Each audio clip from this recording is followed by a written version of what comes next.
That was my daughter's room.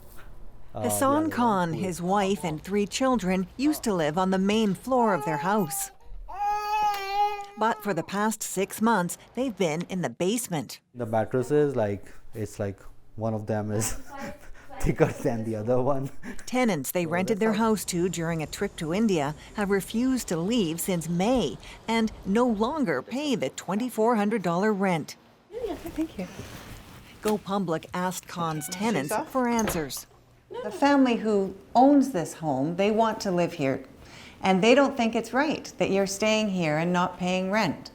Why do you think it's okay? No, it's not okay. In February, we will leave. But next February is a long time. You haven't paid since May. No, we will pay the money. He doesn't believe you. I mean, you keep saying you'll pay, and you haven't paid. It's a matter of belief, Endless excuses and no rent are taking a toll.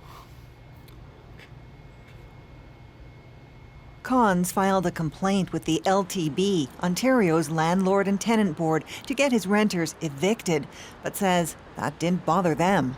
He literally laughed on my face. It's going to take at least 6, 7, 8 months. Go to LTB, do whatever you want. So that was his words. The case backlogs the result of the tribunal temporarily shutting down in the pandemic and the Ontario government freezing eviction orders. When we're talking about housing, people who already own the housing cannot get back into their housing. Doesn't make sense. This property owner says he's couch surfing, even sleeping in his car, because tenants in his rental property owe more than $31,000. Probably not going to get it back. CBC isn't using his last name because it could affect his employment. He works in real estate. I didn't think that, someone can live in your house rent-free for, 9 months. Wait times for hearings between property owners and tenants are growing at dispute tribunals across the country. You're pretty much at their mercy. When they get to your application, they get to your application, and definitely government has heard from us in terms of how long that's been taking. Our request for an interview at Ontario's Landlord and Tenant Board was declined.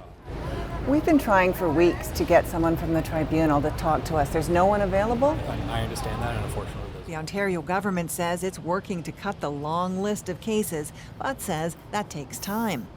As for Khan, 4 months after applying for a hearing, he's still waiting for a date.